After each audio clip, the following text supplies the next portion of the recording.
one of the things that I do is I question a lot of things.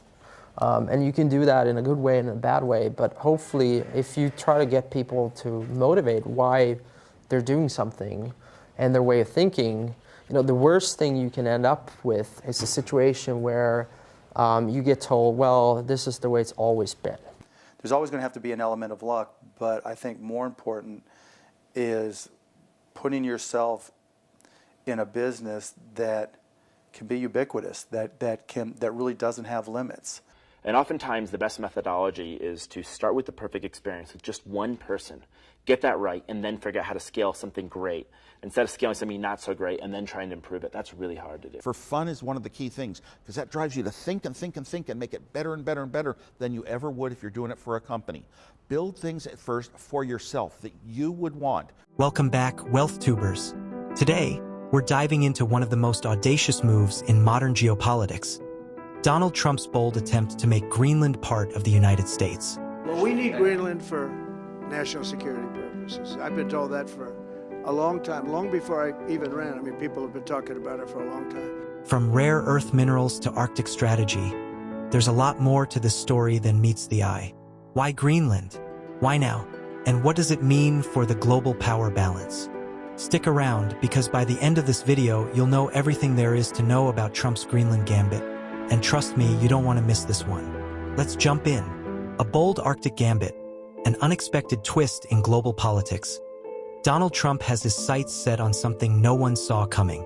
As the incoming president prepares to take office on January 20th, and Greenland is the world's largest island filled with beautiful icy landscapes, but could it become the 51st state of America? President-elect Trump said today that owning and controlling Greenland is a necessity. And today his son Don Jr. headed there on Trump Force One to scope it out. He's not just focused on Washington. Instead, Trump has reignited an extraordinary diplomatic firestorm with an audacious goal: acquiring Greenland. While Denmark insists the island is not for sale, Trump is undeterred, pushing the issue with threats of tariffs and demands for negotiations. This escalating geopolitical drama raises several fascinating and pressing questions. Greenland's strategic importance. Greenland isn't just a frozen wasteland at the top of the world. It's a treasure trove of untapped wealth and strategic value. Beneath its icy surface lies a wealth of natural resources, including rare earth elements crucial for green technologies like electric cars and wind turbines. According to the European Commission, Greenland holds 25 of the 34 critical raw materials necessary for Europe's future. This island could help shape the future of global energy. But Greenland's importance goes beyond minerals. The Arctic is heating up, literally and figuratively. As climate change melts the ice, new shipping lanes and vast oil and gas reserves are coming into play. This region is quickly becoming the next great geopolitical battleground, especially with Russia and China eyeing dominance in the region. And let's not forget Greenland's military value. It hosts the U.S. Patuxent Space Base, a key node in America's missile defense system. Its location places it in the perfect position between the U.S. and Europe, making it a critical asset for defense and international power. A president's focus. Why Greenland and why now? The timing makes sense when you look at Trump's broader vision for the U.S. Trump has a long history of wanting to expand American influence, territorially, economically, and globally. Acquiring Greenland fits perfectly into his agenda, offering a historic opportunity to expand U.S. territory in the Arctic while cementing his legacy as a leader who took bold, unprecedented actions. In addition to its resources, Greenland's mineral wealth is an alternative to China's dominance over rare earth elements. As Russia flexes its military muscles and China pushes into the Arctic, Trump views securing Greenland as an essential move to maintain U.S. dominance in the region. Denmark and Europe push back. Jeg synes, det er vigtigt at holde fast i, at det på den ene side er godt, at der er en stigende amerikansk interesse for, hvad der foregår, også i Nordatlanten, også i det arktiske område, fordi Greenland isn't just some property Trump can buy with a check. It's a semi-autonomous territory of Denmark. Changing its status would require complex constitutional changes in Denmark. Denmark isn't the only one standing in Trump's way.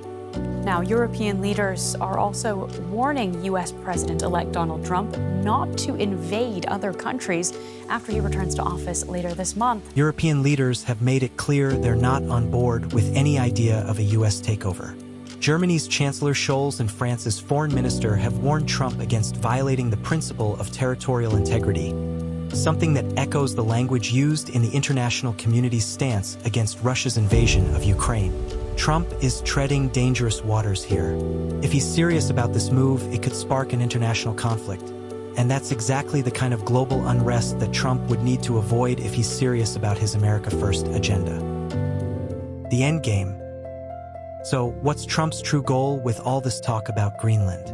While he may not be aiming for a full-on annexation, Trump's rhetoric could be a brilliant negotiation tactic. By turning Greenland into a contentious issue, he's putting pressure on Denmark and Europe. This isn't just about buying land. It's about using Greenland as a strategic bargaining chip in larger economic negotiations.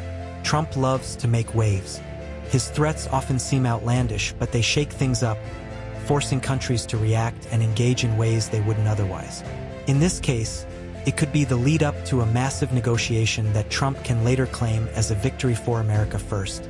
However, one thing is clear. He's not afraid to make a bold move, even if it risks upsetting long-standing alliances. But in the world of global diplomacy, a simple deal could turn into something much bigger. A new world order? This isn't the first time Trump has floated the idea of purchasing Greenland. His first attempt was brushed off by everyone, including Greenland and Denmark. But now, with a second term on the horizon, Trump is doubling down. He sees this as a golden opportunity to reshape the global order in a way that benefits the U.S., and he's not backing down. This push for Greenland signals a dramatic shift in U.S. foreign policy, a shift that rejects decades of diplomacy and alliances in favor of direct, transactional politics. Trump's vision is less about building alliances and more about asserting power through strategic acquisitions and economic leverage. If the first term was about America First, expect the second term to take it to a whole new level, one where territorial expansion, dominance in global trade, and a more confrontational approach to allies are all on the table. Trump's threats may be more than just bluster. They are a reflection of a worldview that harkens back to the days of empire building and territorial conquest.